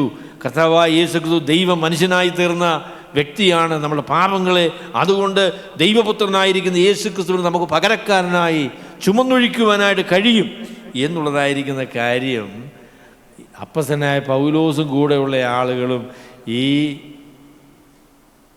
കാരാഗ്രഹ പ്രമാണിക്കും കൂടെയുള്ള ആളുകൾക്കും വിശദീകരിച്ചു കൊടുത്തു. അപ്പോൾ സുവിശേഷം വിശ്വസിച്ചാൽ നിങ്ങൾ രക്ഷിക്കപ്പെടും. രക്ഷയ്ക്കായിട്ട് ദൈവം ഒരുക്കിയിരിക്കുന്ന ക്രമീകരണം സുവിശേഷമാണ്. അതാണ് അപ്പോസ്തലനായ പൗലോസ് പറയാൻ ആഗ്രഹിക്കുന്നത്. അതാണ് ലൂക്കോസ് പറയാനായിട്ട് ആഗ്രഹിക്കുന്നത്. നിങ്ങൾ സുവിശേഷം വിശ്വസിച്ചാൽ നിങ്ങൾ രക്ഷിക്കപ്പെടും. നിങ്ങളുടെ പശ്ചാത്തലം എന്ത് തന്നെ ആയിക്കൊള്ളട്ടെ, നിങ്ങൾ ഏത് തരത്തിലുള്ള ആൾ ആയിക്കൊള്ളട്ടെ, ഏത് നിലയിലുള്ള ആളാണ് എങ്കിലും യേശുക്രിസ്തുവിൽ വിശ്വസിക്കാനായിട്ട് നിങ്ങൾക്ക് മനസ്സുണ്ട് എങ്കിൽ, വിശ്വസിക്കുവാൻ നിങ്ങൾ തീരുമാനിച്ചാൽ, വിശ്വസിച്ചാൽ നിങ്ങൾ രക്ഷിക്കപ്പെടും. പാപത്തിൻ്റെ ശിക്ഷയിൽ നിന്ന് രക്ഷിക്കപ്പെടും. ദൈവത്തിൻ്റെ ഭവനത്തിലേക്കുള്ള പ്രവേശനം നിങ്ങൾക്ക് ലഭിക്കും. നിത്യത നിങ്ങൾക്ക് ഉറപ്പാകും. നിങ്ങൾ എന്നേക്കുമായി പാപത്തിൻ്റെ ശിക്ഷയായ നരകത്തിൽ നിന്ന് രക്ഷപ്പെടും. ആ കാര്യമാണ് ഇവിടെ ലൂക്കോസ് പറയുന്നത്. അപ്പോൾ അതുകൊണ്ട് എന്നെ കേൾക്കുന്ന പ്രിയപ്പെട്ടവരോട്, സുവിശേഷം ഇന്നുവരെയും വ്യക്തമായി മനസ്സിലാക്കിയിട്ടില്ലാത്ത സഹോദരങ്ങളോട് ഞാൻ പറയാം, നിങ്ങൾ രക്ഷിക്കപ്പെടാൻ എന്താ ചെയ്യേണ്ടത്? നിങ്ങൾ രക്ഷിക്കപ്പെടാൻ എന്ത് ചെയ്യണം? രക്ഷിക്കപ്പെടാനായിട്ട് നിങ്ങളൊന്നും ചെയ്യണ്ട കേട്ടോ. ഒരു കാര്യം ചെയ്തും രക്ഷിക്കപ്പെടാൻ പറ്റില്ല. നമ്മൾ ചെയ്യുന്ന ഒരു കാര്യങ്ങൾ കൊണ്ടും നമുക്ക് രക്ഷിക്കപ്പെടാനായിട്ട് സാധിക്കില്ല.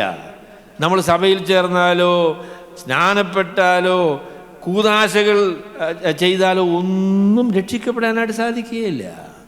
നമ്മളുടെ പ്രവൃത്തികൾ കൊണ്ടല്ല നാം രക്ഷിക്കപ്പെടുന്നത്.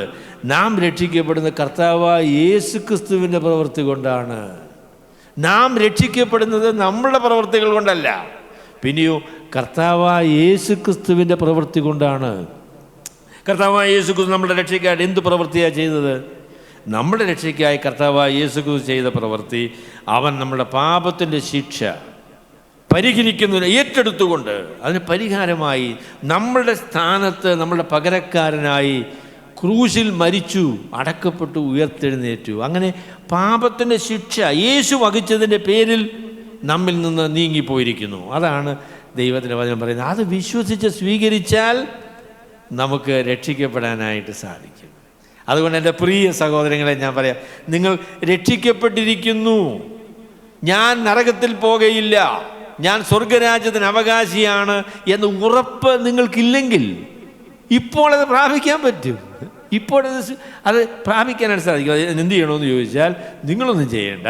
കർത്താവായ യേശുക്രിസ്തു ചെയ്ത പാപപരിഹാര ക്രമീകരണം നിങ്ങൾ വിശ്വാസത്താൽ സ്വീകരിക്കണം. അത് ചെയ്താൽ മതി. അപ്പോൾ നിങ്ങൾ രക്ഷിക്കപ്പെടും. പാപത്തിൻ്റെ ശിക്ഷയിൽ നിന്ന് നിങ്ങൾ എന്നേക്കുമായിട്ട് രക്ഷിക്കും. എത്ര അത്ഭുതകരമായ സത്യമാണത്! എത്ര ആശ്വാസകരമായ സത്യമാണ്! ദൈവം ഒരുക്കിയ രക്ഷ, യേശുക്രിസ്തുവിൽ കൂടെ ദൈവം ഒരുക്കിയ രക്ഷ വിശ്വാസത്താൽ നമുക്ക് സ്വീകരിക്കാനായിട്ട് സാധിക്കും. അതിന് നമ്മുടെ യാതൊരു പ്രവൃത്തിയും വേണ്ട. അതിനുശേഷം പറഞ്ഞാൽ, രാത്രിയിൽ ആ നാഴികയിൽ തന്നെ അവരെ കൂട്ടിക്കൊണ്ടുപോയി അവരുടെ മുറിവുകളെ കഴുകി, താനും തനിക്കുള്ളവരെല്ലാവരും താമസിയാതെ സ്നാനമേറ്റു. സ്നാനം എന്ന് പറയുന്നത് രക്ഷിക്കപ്പെടാനുള്ള വഴിയല്ല, രക്ഷിക്കപ്പെട്ടു എന്നതിൻ്റെ തെളിവാണ്. സ്നാനമെന്ന് പറയുന്നത് രക്ഷിക്കപ്പെടാനുള്ള വഴിയല്ല, പിന്നെയോ രക്ഷിക്കപ്പെട്ടു എന്നുള്ളതിൻ്റെ തെളിവാണ്. കർത്താവായ യേശുക്രിസ്തുവിലുള്ള വിശ്വാസത്താൽ ദൈവം ദാനമായി നൽകുന്ന രക്ഷ ഞാൻ സ്വീകരിച്ചിരിക്കുന്നു എന്നുള്ളതിൻ്റെ തെളിവായി, അതിനുള്ള പരസ്യ പ്രഖ്യാപനമായിട്ടാണ് സ്നാനം സ്വീകരിക്കുന്നത്. അല്ലാതെ സ്നാനം കൊണ്ട് ആരും രക്ഷിക്കപ്പെടുകയില്ല. എന്നാൽ നമുക്ക് അപ്പോസ്തല പ്രവൃത്തികൾ വിശേഷാൽ വായിച്ചു നോക്കുമ്പോൾ അറിയാം, രക്ഷിക്കപ്പെട്ടവരൊക്കെ സ്നാനപ്പെട്ട ആളുകളാണ്. രക്ഷിക്കപ്പെട്ട് കഴിയുമ്പോൾ തന്നെ അതിനോട് ചേർന്ന് അവർ ചെയ്ത കാര്യമാണ് സ്നാനം എന്ന് പറയുന്നത്. എഫ് ബ്രൂസ് എന്ന് പറയുന്ന വളരെ പ്രസിദ്ധനായിരിക്കുന്ന ഒരു പണ്ഡിതനുണ്ട്. അപ്പോൾ അദ്ദേഹം പറഞ്ഞൊരു പ്രസ്താവന അതിനോട് ചേർത്ത് ഞാൻ പറയാം. അദ്ദേഹം പറഞ്ഞു, an unbaptized believer, രക്ഷിക്കപ്പെട്ടിട്ട് സ്നാനപ്പെടാത്ത ഒരു വിശ്വാസി എന്ന് പറയുന്ന ആശയം അപ്പോസ്തല പ്രവൃത്തികളിലില്ല എന്ന് പറഞ്ഞു. An unbaptized believer is, the idea of an unbaptized believer is not entertained in the book of Acts. അപ്പോസ്തല പ്രവൃത്തികളിൽ രക്ഷിക്കപ്പെട്ടു എന്നാൽ ഞാൻ സ്നാനപ്പെട്ടിട്ടില്ല എന്ന് പറയുന്ന ഒരു വിശ്വാസി ഇല്ല എന്നാണ് അദ്ദേഹം പറയുന്നത്. സ്നാനം കൊണ്ട് ആർക്കും രക്ഷിക്കപ്പെടാൻ പറ്റത്തില്ല. സ്നാനപ്പെടുന്നത് കൊണ്ട് പാപങ്ങളെ കഴുകിക്കളയാനും പറ്റുകയില്ല. എന്നാൽ എൻ്റെ പാപങ്ങളെ കർത്താവിൻ്റെ രക്തത്താൽ, കർത്താവിൻ്റെ പാപപരിഹാര ബലിയിലുള്ള വിശ്വാസത്താൽ ദൈവം കഴുകിക്കളഞ്ഞിരിക്കുന്നു എന്നുള്ളതിൻ്റെ പരസ്യമായ ഒരു ചിത്രമായി നമുക്ക് സ്നാനപ്പെടാനായിട്ട് സാധിക്കും. സ്നാനപ്പെടുക എന്ന് പറയുന്നത് രക്ഷിക്കപ്പെട്ടു എന്നുള്ളതിൻ്റെ തെളിവാണ് എന്ന് പറയാം. പിന്നെ അവരെ വീട്ടിൽ കൈക്കൊണ്ടു, അവർക്ക് ഭക്ഷണം കൊടുത്തു. ദൈവത്തിൽ വിശ്വസിച്ചതിൽ വീടടക്കം ആനന്ദിച്ചു. അപ്പോൾ അതിനെക്കുറിച്ച് എസ് ലൂയിസ് ജോൺസൺ പറഞ്ഞൊരു പ്രസ്താവനയുണ്ട്. അദ്ദേഹം പറഞ്ഞു, 23-ാം സങ്കീർത്തനത്തിൽ സങ്കീർത്തനക്കാരൻ പറയുന്നത്, ഞാൻ മരണകരമായ അല്ലെങ്കിൽ കൂരിൽ താഴ്വിൽ കൂടെ കടന്നാലും ഞാൻ അനർത്ഥവും ഭയപ്പെടുകയില്ല, നീ എന്നോടുകൂടെ ഇരിക്കുന്നുവല്ലോ, നിന്റെ വടിയും കോലും എന്നെ ആശ്വസിപ്പിക്കും. എൻ്റെ ശത്രുക്കൾ കാണുകെ നീ എനിക്ക് വിരുന്ന് ഒരുക്കിയിരിക്കുന്നു. നമുക്ക് കഷ്ടതയും പ്രയാസങ്ങളും ഒക്കെ ഉണ്ട് കേട്ടോ, കൂരിൽ താഴ്വരകളൊക്കെ ഉണ്ട്. എന്നാൽ അതിൻ്റെ അവസാനത്തിൽ ദൈവം ശത്രുക്കളുടെ മുൻപാകെ മേശയൊരുക്കുന്ന വലിയവനായ ദൈവമാണ്. അപ്പം എനിക്ക് ഈ പ്രയാസങ്ങളും ബുദ്ധിമുട്ടുകളും സങ്കടങ്ങളും ഒക്കെ പൗലോസിന് കൂടെയുള്ള ആളുകൾക്കും ഒക്കെ അനുഭവിക്കേണ്ടതായിട്ട് വന്നു. എന്നാൽ അതിൻ്റെ ഒടുവിൽ ഇവിടെ വിരുന്ന് ഒരുക്കി, മുറിവുകളെ കഴുകി അവരെ കൂട്ടിക്കൊണ്ടുപോയി അവർക്ക് ഭക്ഷണം കൊടുത്തു, വീട്ടിൽ കൊണ്ടുപോയി വിരുന്നൊരുക്കി. നമ്മുടെ ശത്രുക്കളുടെ മുൻപാകെ വിരുന്ന് നമുക്ക് വേണ്ടി ഒരുക്കി നമ്മെ അനുഗ്രഹിക്കുന്ന വലിയവനായ ദൈവം. മാത്രമല്ല അതിനെക്കുറിച്ച് പറയാൻ സാധിക്കുന്നു, രക്ഷിക്കപ്പെട്ടതിൻ്റെ ആനന്ദം അതിനെക്കുറിച്ച് പറയുന്നത്. പിന്നെ അവരെ വീട്ടിൽ കൈക്കൊണ്ടു, അവർക്ക് ഭക്ഷണം കൊടുത്തു, ദൈവത്തിൽ വിശ്വസിച്ചതിൽ വീടടക്കം ആനന്ദിച്ചു. എൻ്റെ പൊന്നു സഹോദരങ്ങളെ, ഞാൻ പറയാം, ജീവിതത്തിൽ യഥാർത്ഥമായിരിക്കുന്ന സന്തോഷം രക്ഷിക്കപ്പെട്ടിരിക്കുന്നു എന്നുള്ള ഉറപ്പിൽ നിന്ന് ലഭിക്കുന്ന സന്തോഷമാണ്. ജീവിതത്തിലെ ഏറ്റവും വലിയ ആനന്ദം അതാണ്. എൻ്റെ പാപത്തിൻ്റെ ശിക്ഷ നീങ്ങിപ്പോയിരിക്കുന്നു. ഞാൻ എവിടെയാണ് പറഞ്ഞതെന്ന് ഞാൻ ഓർക്കുന്നില്ല. എനിക്ക് അമേരിക്കയിൽ പ്രസംഗിക്കാൻ അവസരം കിട്ടിയപ്പോൾ ഞാൻ പറഞ്ഞതായിട്ടോ. അപ്പോൾ അതിവിടെയും പറയാം. അപ്പോൾ ഞാൻ പറഞ്ഞു, എന്തൊരത്ഭുതമാണ്, എന്തൊരത്ഭുതമാണ്. അതായത് ഞാൻ ചെയ്ത കുറ്റം ദൈവം എന്നോട് ഓർക്കുകയില്ല, ക്ഷമിച്ചു തരാം എന്ന് പറയുന്നത് എത്ര ഭയങ്കരമായിരിക്കുന്ന അതിശയ. നമ്മൾ ലോകത്തിലുള്ള ഒരു മനുഷ്യർക്കും നമ്മളുടെ പാപങ്ങളെയും കുറ്റങ്ങളെയും ക്ഷമിച്ചു തരാൻ പറ്റില്ല കേട്ടോ, അതിനെ പരിഹരിക്കാൻ സാധിക്കില്ല. എന്നാൽ ദൈവം നമ്മളോട് പറയുകയാണ്, നീതിമാനായ ദൈവം. സാധാരണഗതിയിൽ നമ്മൾ എന്തെങ്കിലും കുറ്റം ചെയ്താൽ ക്ഷമിക്കാത്ത ആൾക്കാരാരാന്നറിയാമോ? ആരാ ക്ഷമിക്കാത്തത്? നീതിമാന്മാരായിരിക്കുന്ന ആളുകളാണ് ക്ഷമിക്കാത്തത്. പാവപ്പെട്ടവരൊക്കെ ആണെങ്കിൽ എനിക്കും കുറ്റമുണ്ടല്ലോ, നിനക്കും ഉണ്ട്, ഞാനങ്ങ് ക്ഷമിച്ചു തന്നിരിക്കുന്നു എന്ന് പറയും. പക്ഷെ നീതിമാനാണെങ്കിൽ പിന്നെ ക്ഷമിക്കത്തില്ല. അയ്യോ, എന്തു നീതിമാനാ, അതുകൊണ്ട് ക്ഷമിക്കാൻ പറ്റുമോ? എന്നാൽ നീതിമാനായ ദൈവം, പാപത്തെ വെറുക്കുന്ന ദൈവം, പാപത്തെ കാണുവാൻ കഴിയാത്തവണ്ണം വിശുദ്ധമായിരിക്കുന്ന കണ്ണുകളുള്ള ദൈവം, ആ ദൈവം എന്നോട് പറയുകയാണ്, എൻ്റെ പാപങ്ങളെ ക്ഷമിച്ചു തരാമെന്ന്, എൻ്റെ പാപങ്ങളെ ഇനി ഓർക്കയില്ല എന്ന്, ആ പാപങ്ങളെ കഴുകി വെടിപ്പാക്കാമെന്ന്. അതാണ് സുവിശേഷം. എത്ര അത്ഭുതകരമായിരിക്കുന്ന കാര്യം. അനേകരെ വേട്ടയാടുന്ന വേദനാകരമായ ഓർമ്മകൾ എന്ന് പറയുന്നത് കഴിഞ്ഞ കാലങ്ങളിൽ സംഭവിച്ചു പോയ പാപങ്ങളും ദോഷങ്ങളുമാണ്. അനേകരുടെ ജീവിതങ്ങളിൽ തങ്ങി നിൽക്കുന്ന വേദന എന്ന് പറയുന്നത് കുറ്റബോധമാണ്. എന്നാൽ കുറ്റബോധം വീണ്ടും നമ്മളെ ആക്രമിക്കുന്ന അവസരത്തിൽ നമുക്ക് ഒരു കാര്യം ധൈര്യമായി പറയാം, എൻ്റെ ദൈവം എൻ്റെ പാപങ്ങളെ എന്നോട് ക്ഷമിച്ചിരിക്കുന്നു. എൻ്റെ ദൈവം എൻ്റെ പാപങ്ങളെ എന്നോട് ക്ഷമിച്ചിരിക്കുന്നു. ഞാൻ കർത്താവിൻ്റെ അടുക്കൽ വന്ന് എൻ്റെ പാപങ്ങളെ ഏറ്റുപറഞ്ഞ് പാപപരിഹാരത്തിനായി യേശു ക്രിസ്തുവിൽ വിശ്വസിച്ചതിൻ്റെ അടിസ്ഥാനത്തിൽ എൻ്റെ പാപങ്ങളെ ദൈവം ക്ഷമിച്ചു തന്നിരിക്കുന്നു എന്ന് നമുക്ക് ധൈര്യമായിട്ട് പറയാനായിട്ട് സാധിക്കും. അതെത്ര അത്ഭുതകരമായ കാര്യമാണ്, എത്ര അത്ഭുതകരം. അപ്പം അതുകൊണ്ട് അത് പറഞ്ഞ് ഞാൻ അവസാനിപ്പിക്കുകയാണ്. എല്ലാവരും നമ്മൾ നന്മ ചെയ്താൽ ഉടനെ അതിനെ അംഗീകരിക്കും, അതിനെ പ്രോത്സാഹിപ്പിക്കും, പ്രശംസിക്കും എന്നൊന്നും പ്രതീക്ഷിക്കേണ്ട. എങ്കിലും നന്മ ചെയ്യാൻ മടിക്കണ്ട കേട്ടോ. ഈ ലോകത്തിൽ നന്മ ചെയ്ത് കർത്താവിനെ പ്രസാദിപ്പിക്കുന്നവരായി തന്നെ ജീവിക്കുവാനാണ് ദൈവം നമ്മളെ വിളിച്ചിരിക്കുന്നത്. രണ്ടാമത് ഞാൻ പറയാൻ ആഗ്രഹിക്കുന്ന കാര്യം, നമ്മുടെ കഷ്ടങ്ങളുടെയും പ്രയാസങ്ങളുടെയും നടുവിൽ ദൈവത്തിൽ ആശ്രയിക്കുവാനും ദൈവത്തെ മഹത്വപ്പെടുത്തുവാനും നമ്മൾ മനസ്സ് വെച്ചാൽ അത് സുവിശേഷത്തിനുള്ളൊരു വലിയ പരസ്യമാണ്. നമ്മുടെ കഷ്ടതകളിലും പ്രതികൂലങ്ങളിലും ദൈവത്തിൽ ആശ്രയിക്കുവാൻ നമ്മൾ മനസ്സ് വെച്ചാൽ അതിന് നടുവിൽ നമ്മൾ പാടുന്ന ഗാനങ്ങൾ അത് ലോകം ശ്രദ്ധിക്കുന്ന ഗാനങ്ങളാണ്. സുവിശേഷത്തിൻ്റെ ഏറ്റവും വലിയ പരസ്യമായിട്ട് നമുക്കതിനെക്കുറിച്ച് പറയാൻ സാധിക്കും. മൂന്നാമത് ഞാൻ പറയുന്ന കാര്യം, കർത്താവായ യേശു ക്രിസ്തുവിന്റെ വിശ്വാസത്താൽ നമുക്ക് രക്ഷിക്കപ്പെട്ട് ദൈവമക്കളായി തീരുവാൻ പാപത്തിൻ്റെ ശിക്ഷയിൽ നിന്ന് രക്ഷപ്പെടുവാൻ, സ്വർഗരാജ്യത്തിന് അവകാശികളായി തീരുവാൻ 100% വ്യക്തതയോടുകൂടെ ആ ഉറപ്പ് പ്രാപിക്കാനായിട്ട് സാധിക്കും. കർത്താവായ യേശു ക്രിസ്തുവിൽ വിശ്വസിക്കുക, എന്നാൽ നീയും നിൻ്റെ കുടുംബവും രക്ഷ പ്രാപിക്കും. വിശ്വസിക്കുന്ന ഏവനും രക്ഷിക്കപ്പെടുവാൻ കഴിയുന്ന നിലയിൽ സുവിശേഷം ദൈവം നമ്മളുടെ അടുക്കലേക്ക് കൊണ്ടുവന്നിരിക്കുന്നു. അത് വിശ്വസിക്കുന്നവർക്ക് ദൈവത്തിൽ ആശ്രയിച്ച് നിത്യമായ ജീവൻ പ്രാപിച്ചിരിക്കുന്നു എന്ന് ധൈര്യപ്പെടുവാനായിട്ട് സാധിക്കും. സർവശക്തനായ ദൈവം നമ്മളെല്ലാവരെയും അനുഗ്രഹിക്കുമാറാകട്ടെ. ഞങ്ങളെ സ്നേഹിക്കുന്ന ഞങ്ങളുടെ വാഴ്ത്തപ്പെട്ട കർത്താവെ, ഞങ്ങൾ നന്ദിയോടുകൂടെ അങ്ങേക്ക് സ്തോത്രങ്ങൾ അർപ്പിക്കുന്നു. ഞങ്ങളുടെ ജീവിതത്തിന് മേലുള്ള പൂർണ്ണമായ നിയന്ത്രണം അവിടുത്തെ കരങ്ങളിലുണ്ട് എന്നുള്ളതോർത്ത് ഞങ്ങൾ നന്ദിയോടെ അങ്ങേ സ്തുതിക്കുന്നു. ഞങ്ങളുടെ ജീവിതത്തിൽ പ്രശ്നങ്ങളും പ്രതികൂലങ്ങളും പ്രയാസങ്ങളും ഒക്കെ കടന്നു വരുമ്പോൾ അതിന് നടുവിൽ തളർന്നു പോകാതെ ദൈവത്തിൽ ആശ്രയിച്ച് ധൈര്യപ്പെടുവാൻ അവിടെ ഞങ്ങളെ സഹായിക്കണം. ഞങ്ങളെ വിടുവിക്കുന്ന ദൈവം തക്ക സമയത്ത് വിടുതലും ആശ്വാസവും അയക്കും എന്നുള്ളതോർത്ത് ഞങ്ങൾ നന്ദിയോടെ അങ്ങേ സ്തുതിക്കുന്നു.